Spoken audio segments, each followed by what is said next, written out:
जय जगन्नाथ। श्री जगन्नाथ अष्टकर सबु श्लोक गुड़िक मधुर और आनंददायक। आमे चर्चा करथिले शेष दुईटी श्लोक श्रीपाद शंकराचार्य भक्तर महिमा गान करिसेंति। गत श्लोक एक समर्पित भक्त श्री जगन्नाथ को कहूँ राज्य धन सुंदर स्त्री आदि जहाँ समस्त इच्छा करथांती तार दरकार नहीं, केवल गोटे जिनस दरकार ताला भागवत कथा श्रवणर सुजोग सबुले ताकू मिलता। सदा काले काले प्रमथपतिना गीत चरित। आजिर श्लोक श्री जगन्नाथ को आउ दुईटी जिनस मागुछि। आसंतु देखिवा कौन भक्त मागुछि।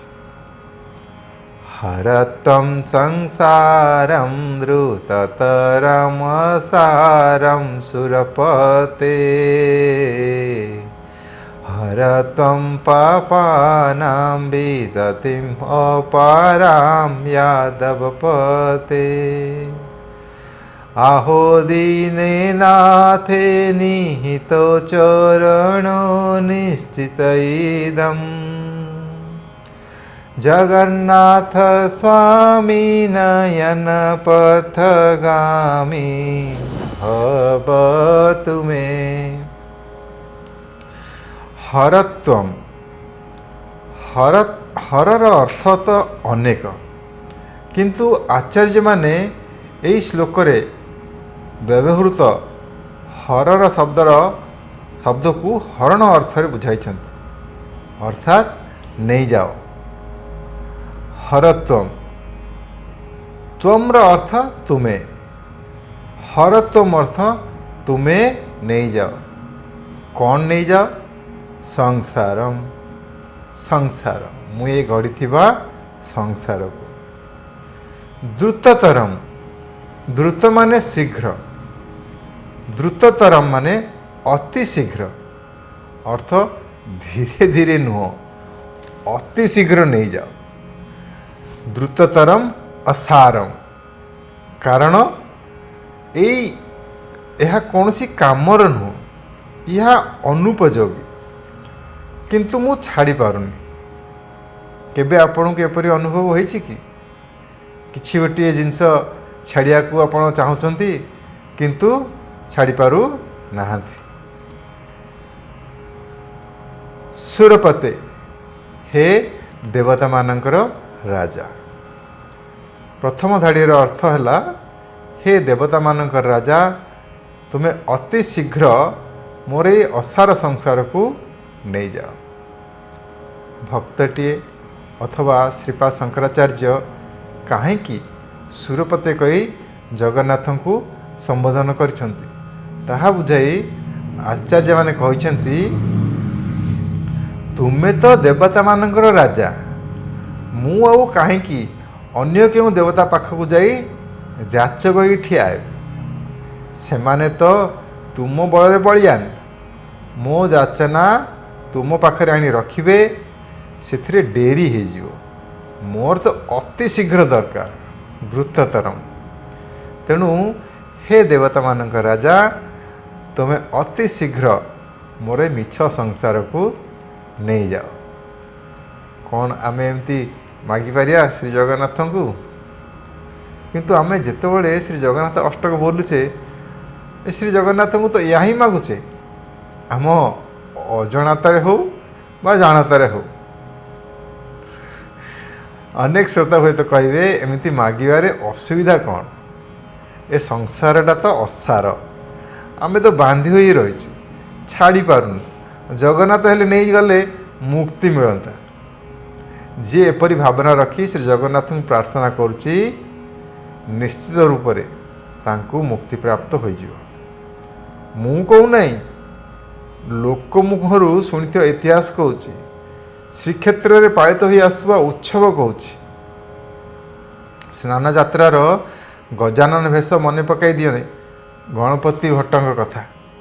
से ठीक एपरी मनोभाव नहीं ସୁଦୂର କର୍ଣ୍ଣାଟକରୁ ଚାଲି ଆସିଥିଲେ ପରମ ବ୍ରହ୍ମ ଶ୍ରୀ ଜଗନ୍ନାଥଙ୍କ ଦର୍ଶନ କରି ମୁକ୍ତି ପାଇବା ଆଶାରେ, ଆଉ ମୁକ୍ତି ମଧ୍ୟ ପାଇଯାଇଥିଲେ। ଏକଥା ପ୍ରାୟ ଆମେ ସମସ୍ତେ ଶୁଣିଛେ ଆଉ ଜାଣିଛେ। ଏଣୁ ମୁକ୍ତି ତ ନିଶ୍ଚୟ, ଯିଏ ମୁକ୍ତି କାମନା କରି ସଂସାର ନେଇଯିବାକୁ ପ୍ରାର୍ଥନା କରିଥାଏ ତାର ମୁକ୍ତି ନିଶ୍ଚୟ।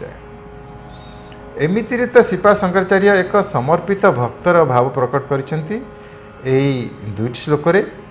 କିନ୍ତୁ ଯେଉଁମାନେ ମାନୁଛନ୍ତି ଏଇ ପିଲା ଛୁଆର ସଂସାର ସବୁକିଛି, ଏଇଥିରେ ହିଁ ଦୁଃଖ, ଏଇଥିରେ ହିଁ ଆନନ୍ଦ, ଏଇ ସଂସାର କିପରି ଠିକ୍ସେ ଚାଲିଥାଉ ଭାବ ରଖି ଶ୍ରୀ ଜଗନ୍ନାଥଙ୍କ ଅଷ୍ଟକ ପାଠ କରିଥାନ୍ତି, କ'ଣ ସେମାନଙ୍କର ସଂସାର ମଧ୍ୟ ଜଗନ୍ନାଥ ନେଇଯିବେ? ସେମାନଙ୍କ ପାଇଁ ମୁଁ ମଧ୍ୟ ସେଇ ଗୋଷ୍ଠୀରେ ଆସୁଛି। ସଂସାରଟା ଅସାର କହିବା ମାନେ ସହଜ କଥା, କିନ୍ତୁ ମୋର ଅନୁଭୂତିରେ ଅନୁଯାୟୀ ଚଳଣିରେ ପକାଇବା ଏତେଟା ସହଜ ନୁହଁ। ତାହେଲେ କ'ଣ ଶେଷ ଦୁଇଟି ଶ୍ଲୋକ ଆମେ ବୋଲିବା ନାହିଁ? ଆମେ ଯଦି ଶେଷ ଦୁଇଟି ନ ବୋଲିଲେ ତାହେଲେ ଅଷ୍ଟକ ନୁହଁ ଷଷ୍ଟକ ହେଇଯିବ, ତାହେଲେ ଅଷ୍ଟକର ସ୍ତୁତିଫଳ ମିଳିବ ନାହିଁ। ଏଣୁ 8ଟା ଶ୍ଲୋକ ତ ବୋଲିବାକୁ ହେବ। ଆମ ସହ କ'ଣ ହେବ ଜାଣିବା ପାଇଁ ଆସନ୍ତୁ। ଦେଖିବା ଗଣପତି ଭଟ୍ଟ ଆମ ଦିଅଙ୍କ ଦର୍ଶନ କରିବା ପୂର୍ବ କଥା। ସେ ସୁଦୂର କର୍ଣ୍ଣାଟକରୁ ଆସି ଯେତେବେଳେ ଅଠରନଳା ପାଖରେ ପହଞ୍ଚିଲେ ଆଉ ଦେଖିଲେ ଯାତ୍ରୀମାନେ ପ୍ରଫୁଲ୍ଲିତ ବଦନରେ ଫେରି ଯାଉଛନ୍ତି ଶ୍ରୀକ୍ଷେତ୍ରରୁ, ସେ ଟିକେ ଆଶ୍ଚର୍ଯ୍ୟ ହେଲେ। ଭାବିଲେ ଏ ପରମ ବ୍ରହ୍ମଙ୍କ ଦର୍ଶନ ନ ପାଇ କେହି କ'ଣ ଆନନ୍ଦିତ ହୋଇପାରେ? ତେଣୁ ସେମାନଙ୍କୁ ସେ ପଚାରି ବୁଝିଲେ କ'ଣ ସେ ଆନନ୍ଦର କାରଣ, ଆଉ ଜାଣିପାରିଲେ ସେମାନେ ସବୁ ପରମ ବ୍ରହ୍ମଙ୍କ ଦର୍ଶନ କରି ତାଙ୍କ ଉଚ୍ଛିଷ୍ଟ ମହାପ୍ରସାଦ ପାଇ ଆନନ୍ଦିତ। ଏହା ଶୁଣି ସିଏ ଟିକେ ତାଙ୍କୁ ସନ୍ଦେହ ହେଲା, ସେ ଠିକ୍ ଜାଗାରେ ଆସି ପହଞ୍ଚନ୍ତି ତ ନା ଅନ୍ୟ ସମନାମ ଥିବା ଜାଗାରେ ପହଞ୍ଚିଗଲେ। ତେଣୁ ସେ ଶ୍ରୀକ୍ଷେତ୍ରରୁ ଫେରିକି ଆସୁଥିବା ଯାତ୍ରୀମାନଙ୍କୁ ସେ ସ୍ଥାନର ଠିକଣା କଥା ପୁଣି ପଚାରି ବୁଝିଲେ, ସେ ସ୍ଥାନର ମହିମା କଥା ପୁଣି ପଚାରିଲେ, କ'ଣ ସେମାନେ ପରମ ବ୍ରହ୍ମଙ୍କ ଦର୍ଶନ କରି ଫେରୁଛନ୍ତି ବୋଲି ପଚାରି ବୁଝିଲେ। ଏ ସମସ୍ତଙ୍କ ଠାରୁ ସେଇ ଗୋଟିଏ ପ୍ରକାର ଉତ୍ତର ଶୁଣି ସେ ଟିକେ ଶଙ୍କାକୁଳ ହୋଇଗଲେ। ଝୋଲାମୁଣିରେ ରଖିଥିବା ବ୍ରହ୍ମପୁରାଣଟିକୁ ବାହାର କଲେ, ସେଇ ଅଠରନଳା ପାଖରେ ବସି ପୁଣି ଥରେ ପଢ଼ିବା ଆରମ୍ଭ କଲେ। ସେ ବାରମ୍ବାର ପଢ଼ିଲେ, କାରଣ ସେ ଦୃଢ଼ ଭାବରେ ଜାଣିଥିଲେ ଯେ ଶାସ୍ତ୍ର କେବେ ଭୁଲ କୁହେ ନାହିଁ।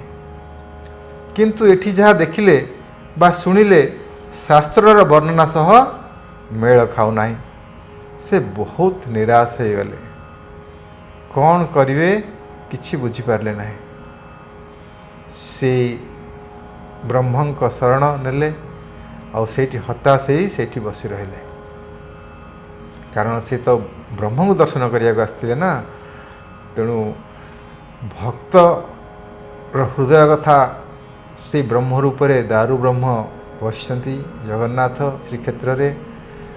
ସେ ଭକ୍ତର ହୃଦୟକୁ, ବେଦନାକୁ ସେ ଜଗନ୍ନାଥ ବୁଝିଲେ ଏବଂ ବୁଝି ଏକ ବୃଦ୍ଧ ବ୍ରାହ୍ମଣର ବେଶରେ ଆସି ତାଙ୍କ ପାଖରେ ପହଞ୍ଚି ତାଙ୍କୁ କୁଶଳ ମଙ୍ଗଳ ପଚାରି ବୁଝିଲେ। କେଉଁଠୁ ଆସିଛନ୍ତି, କାହିଁକି ଦୁଃଖିତ ଦେଖାଯାଉଛନ୍ତି ଇତ୍ୟାଦି ପଚାରିବାରୁ ଉତ୍ତରରେ ଗଣପତି ଭଟ୍ଟ ସମସ୍ତ ବୃତ୍ତାନ୍ତ ବର୍ଣ୍ଣନା କରିବାକୁ ଲାଗିଲେ। କହିଲେ କିପରି ସେ ବ୍ରହ୍ମପୁରାଣରୁ ଜାଣିବାକୁ ପାଇଲେ ନୀଳଗିରିରେ ପରମ ବ୍ରହ୍ମ ଅବସ୍ଥାନ କରିଛନ୍ତି, ଆଉ ତାଙ୍କୁ ଯିଏ ଦର୍ଶନ କଲା ସେ ସଙ୍ଗେ ସଙ୍ଗେ ମୁକ୍ତିପ୍ରାପ୍ତ କରି ତାଙ୍କ ଦେହରେ ଲୀନ ହୋଇଯାଏ। କିନ୍ତୁ ସେ ଏଠି ଆସି ଦେଖୁଛନ୍ତି ଶ୍ରୀକ୍ଷେତ୍ରରୁ ଦର୍ଶନ କରି ଲୋକମାନେ ନିଜ ନିଜ ଘରକୁ ଫେରି ଯାଉଛନ୍ତି। ତା ଅର୍ଥ ନୀଳଗିରିରେ ବ୍ରହ୍ମ ନାହାନ୍ତି, ନଚେତ୍ ଏ ଲୋକମାନେ ଫେରିକି ଆସିନଥାନ୍ତେ। ଏମାନେ ତ ବ୍ରହ୍ମ ଦେହରେ ଲୀନ ହୋଇଯାଇଥାନ୍ତେ। ତାହା ଶୁଣି ବୃଦ୍ଧ ବେଶରେ ଯେଉଁ ଜଗନ୍ନାଥ ଆସିଛନ୍ତି ସେ ସ୍ମିତ ହାସ୍ୟ ଦେଲେ ଓ କହିଲେ, ପରମ ବ୍ରହ୍ମଙ୍କର ଅନ୍ୟ ନାମ ବାଞ୍ଛା କଳ୍ପତରୁ। ତା ଅର୍ଥ ସେ ସମସ୍ତଙ୍କର ଇଚ୍ଛା ପୂର୍ଣ୍ଣ କରିଥାନ୍ତି। जी घर को फेरीजा इच्छा रखी आसते सेमानंकु दर्शन सुख दे घर को फेरीजार इच्छा पूर्ण कले। समस्तंकर इच्छा पूर्ण करने दारु ब्रह्म रूप से अवस्थान करिसेंती। तुम्हें संसार कामना करी जीव संसार भीतर को फेरी आसीबो। तुम्हें मुक्ति कामना करी दर्शन पाई जीव मुक्ति निश्चित पाइब। एणु शास्त्र उपरे शंका न करी दर्शन को जाओ। एणु निर्भय आमे अष्टक बोली आमे चाहूथुआ फल प्राप्त करिपारिया। डरियार कौन सी कारण नहीं। स्वयं जगन्नाथ गणपति भट्ट को एक कथा कहवार आमे शुणिले। प्रथम धाड़ीर अर्थ आमे बुझिले, हे देवता मानक राजा तुम्हें अति शीघ्र मोर यही असार संसार को नहीं जाओ। किंबा यही अर्थ मध्य आमे प्रार्थना करिपारिया आम संसार निय नाही, किंतु जेउडिक असार आम संसार कार्य आसु नाही किंतु आमे छाड़िया को चाहे मध्य छाड़ी पारना से गुड़िक दयाकोरी नहीं जाओ। तेणिक आपण चिंता करंतु कौन आपण छाड़िया चाहूँगी और कौन रखिया को चाहूँगी। किंबा पूर्ण रूप से श्री जगन्नाथ को समर्पित होई जहाँ से नेबा को चाहूँगी नियंतु आउ जहाँ से देबा को चाहूँगी दियंतु। यही भावना रखी मध्य प्रार्थना करा जाई पारे। आम स्थिति अनुजाई कौन आम पाई उत्तम ताहा निश्चित भाव से जानती आउ अनुरूप से कार्य करिवे। से तो दयार सागर। तेणु भक्तर सुख व आनंद रे से सुखी, भक्तर दुख रे से दुखी। तेणु सी जहाँ भी आम पाई करिवे ठीक ही करिवे। से पर जगत पिता सी कौन आमको दुखी करिया चाहिए। बर्तमान देखिबा द्वितीय धाड़ी। हरत्वम पापानाम वितति अपरम यादव पते। हरत्वम हम जाने तुम्हें नहीं जाओ। पुणी कौन नहीं जाओ? पापानाम पाप गुड़िक। कारण यही पाप गुड़िक जोगु आमे कष्ट भोग करुचे। विततिम जहाँ संचय होई अछि अर्थ किछि तो भोग कर सारे बाकी जहाँ भोग करिया को अछि। अपराम असीम परिमाण रे पाप गुड़िक असीम परिमाण अच्छी से गुड़िक नहीं जाओ। किए? यादव पते। हे यादव राजा वा हे कृष्ण। द्वितीय धाड़ीर अर्थ है हे कृष्ण असीम परिमाण रे संचय होइथिबा पाप गुड़िक नहीं जाओ। वर्तमान देखिबा तृतीय धाड़ी। अहो दीने नाथे निहित चरण निश्चितम इदम। अहो एक संबोधन रूप से लेखा होइछि। दिने अर्थ दिन मानक उपरे अधिकांश समय रे दिन सह दरिद्र शब्द जोड़ी दिया जाए थाए। किंतु जड़े दरिद्र व्यक्ति पाखरे जहाँ किछि अछि वा प्राप्त करछि सेतिपाई से गर्व अनुभव करिपार देखा जाए। अर्थात से गर्वित थाए, से दीन भाव ता पाखरे न थाए। आउ अपर पक्षरे आमे देखिपारिया जड़े संभ्रांत व्यक्ति दीन भाव पोषण करियार भी देखा जाए। ता अर्थ केवल जड़े दरिद्र हो गले दिन कहुव बा दिन कहुई पार ता नुह। दिन अर्थ असहाय अनुभव करिया। अनाथ है अर्थ अनाथ मानक उपरे निहित चरण चरण जुगल रे स्थान दे थांते। निश्चितमिदम यहा सुनिश्चित। यही धाड़ी रे श्रीपाद शंकराचार्य यह दर्शाई श्री जगन्नाथ एते कृपालु जे असहाय और अनाथ जी भी तांको चरण को आश्रा कला तांको चरणाश्रित कर रखि थांती। एथिरे कौन सी संदेह नाही। एहीपरि कृपाल जगन्नाथ स्वामी मो नयन पथरे सदा रही थांतु। जगन्नाथ स्वामी नयन पथगामी भवतु मे। पूरा श्लोकर अर्थ है, हे देवता मानक राजा, तुम्हें मोर असार संसार को अति शीघ्र नहीं जाओ। हे कृष्ण, तुम्हें मोर संचित पाप समूह नहीं जाओ। तुम्हें तो दीन आउ असहाय मानक तुम आश्रय दे था, एणु मोर यही निवेदन मध्य निश्चित रूपे शुणव। यहीपरि कृपल जगन्नाथ स्वामी मोर नयन पथरे आविर्भूत हुआ। यहीपरि अर्थ बुझी जेबे आमे श्री जगन्नाथ अष्टक पढ़ा तेरे कौन हेबो, आम मन निश्चित भाव निर्मल हो आमे पूर्ण रूप से श्री जगन्नाथ को समर्पित हो जावा।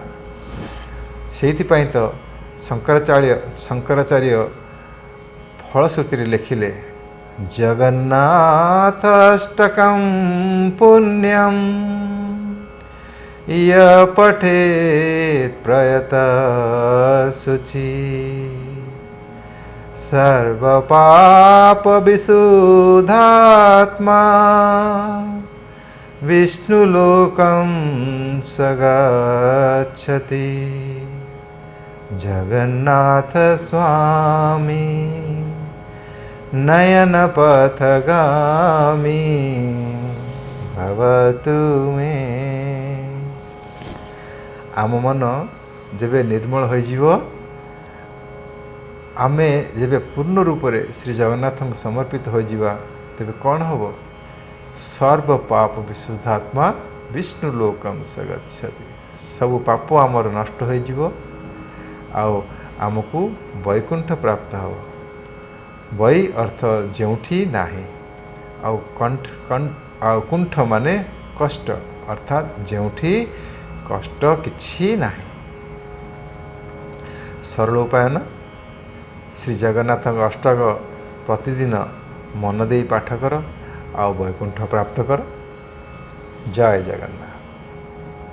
शुणिछि भक्ति केवल भक्त मान पाखरे अच्छी, आउ से माने केवल दे पारिबे।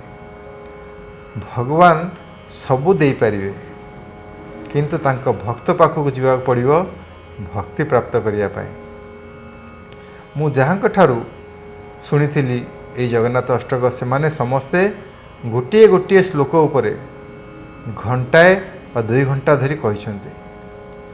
मोर तो एते ज्ञान नाही, एणु जहाँ शुणिथिली जहाँ बुझिली ताहा उपस्थापना कली। गोटे गोटे गोटे श्लोक 10-15 मिनिट रे सरीगला। आपण भक्त मान को अनुरोध, मो पाई टिके श्री जगन्नाथ पाखरे प्रार्थना करिवे। मो मती सदा तांक सेवारे लागी रही था। भक्त भागवतों प्रति मन आकृष्ट हो। जय जगन्नाथ, जय जगन्नाथ, जय जगन्नाथ।